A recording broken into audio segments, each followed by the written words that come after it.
writing is all about watching. Just ask Anja na Anja Seeger. Listening. Writing is listening if you do it well. Oh, we should start over then. Good writing is all about listening. Listening not only for what they need to hear, but also just listening to what they're saying. It's about zeroing in and reflecting on what's around you. People need to hear what they are thinking mirrored back to them, and too often people aren't getting that. But I don't really know what I'm talking about. Right. Okay then, let's try this once more. Introducing Anja. She's been writing stories since she could draw. I've always was just one of those kids that would draw a picture and the picture would have a story. And so even before I could write, I'd be like, Mom, write down this story. This is what this is about. And that's just how I've always been. Later, drawing would segue into typing. Lots of typing.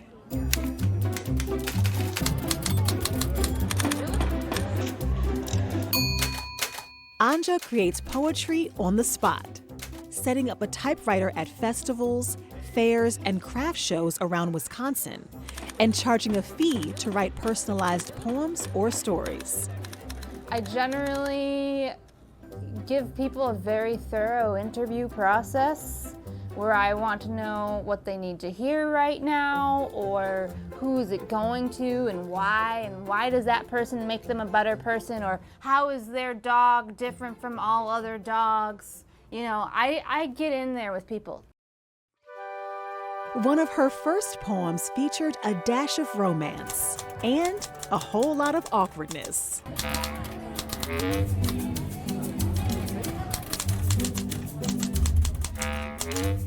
A guitar player who was a busker came up to me and he wanted a love poem. And I think he was hitting on me, but I wrote him one because I needed the money.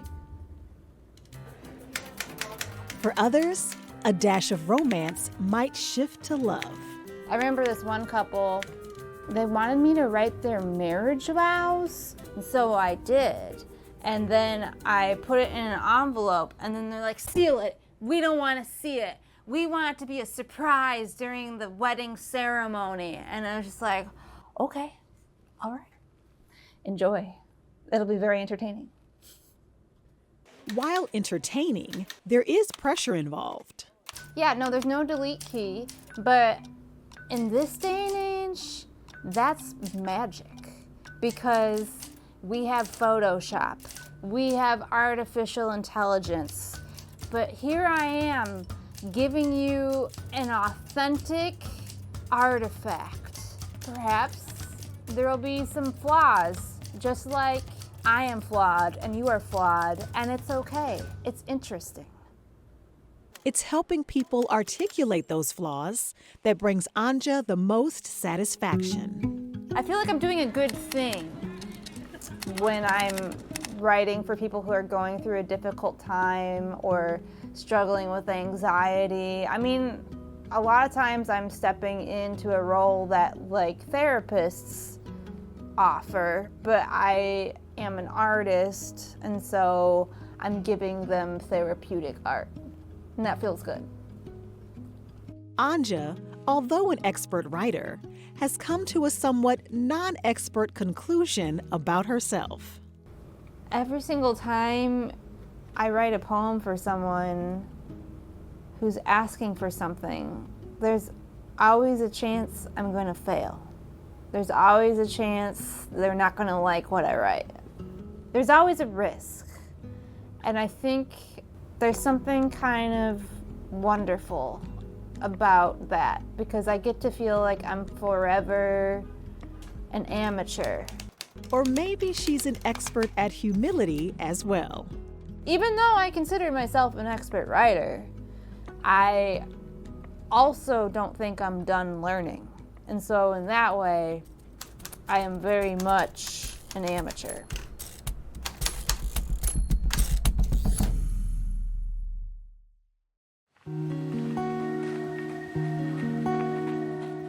Ever felt the need for a break? It's quiet, there's nobody here. I can just be out here by myself in nature. A chance to step away. There's something about connecting with the earth as I'm running over it that's pretty joyful. Regain your footing. You feel free, you feel relaxed, you feel disconnected from, I would say, the busyness of just all the things in front of you every day. And realize that some things in life are just much bigger than we initially thought. I think we live in a culture where it's pull up your bootstraps and just get it done, and life's hard, and that whole narrative of be tough, and the grittier, the more you go through, the stronger you are, and I think it's a lie. I think the strong people are the ones that are asking help, and the friends that are standing by them to give that help or to point them in the right direction. Tommy Byrne knows what it means to deal with issues surrounding mental health. It's a hard trail to navigate, especially when the person whose footsteps we're told to follow are lost themselves.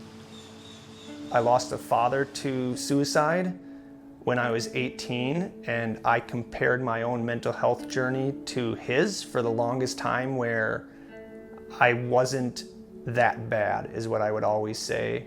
And I realized I was white knuckling it through a lot of situations when I didn't need to be. And I remember vividly finally reaching a breaking point where I knew I needed support, and I knew I needed to ask for help, and I was scared. Tommy helped create Bigger Than the Trail, an organization that uses trail running as a platform to advocate for mental health. Bigger Than the Trail came because my own mental health journey and my passion for trail running. So around the time that I found trail running, I took my own mental health serious and got diagnosed with bipolar, and just I really had a support system in my life with people and family and friends, and I knew that some people didn't have that in their life, and I wanted to find a way to make sure people felt supported.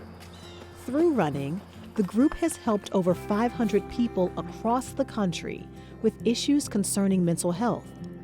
The goal is not to act as a substitute for therapy or medical attention, but to serve as a stepping point to get the help needed. What we really advocate for Bigger Than the Trail is, as positive as running is, we want to also build community and give people access to professional support, so that if running was ever taken away from them, whether injury or age or anything, they have tools in their toolbox to continue to have healthy mental health dialogue and conversations. It's by building community that Bigger Than the Trail has created the most strides. Being able to see the things that you struggle with in someone else, and seeing not only do they also struggle with it, but they also succeed. And looking at someone else and saying, hey, you struggle with the same things that I do, and you are out there just running an awesome life. You are running your world, and I can do that too. And knowing that they're going to be there to support you and have your back is incredible. To determine success, you could point to the 1,500 months of free counseling the group has provided people. An incredible feat. But it's probably not the best way to measure their impact. The best way is by asking this question: what does Tommy Byrne mean to you? Tommy changed my life. I don't know that I tell him that enough. But I had some other traumatic life, like severe losses and real grief. And Tommy's one of the few people who made me feel like it's gonna be okay eventually. Being able to know that I could reach out to folks and say, hey, I'm having a really hard time sleeping tonight. These things have happened and had cascading negative effects in my life. But they really helped me to see that it's not going to be forever. Tommy means a lot to me. Tommy is a guy who I can reach out to anytime and say, hey, I need a hand. I just need somebody to cheerlead me. I need somebody to hear me. He's the guy I could reach out to and say, hey, I'm really anxious about this, and I just need somebody to hype me up and tell me it's going to be okay. We don't have to have this super connection to know that I can always reach out to him. I'm not a person that wants it to be about me, but it's an important topic, and I think that as unique as I wish my story was, all of these people have been affected by mental health, whether it be themselves or through family or friends, and I think that is why this is important and why it matters and why it's worth continuing to fight and put the work in. So it does feel good, but it's more about the big picture than how I feel. There are several different trails in life, some dark, some are narrow, and some so overgrown we can barely tell what direction they're leading us.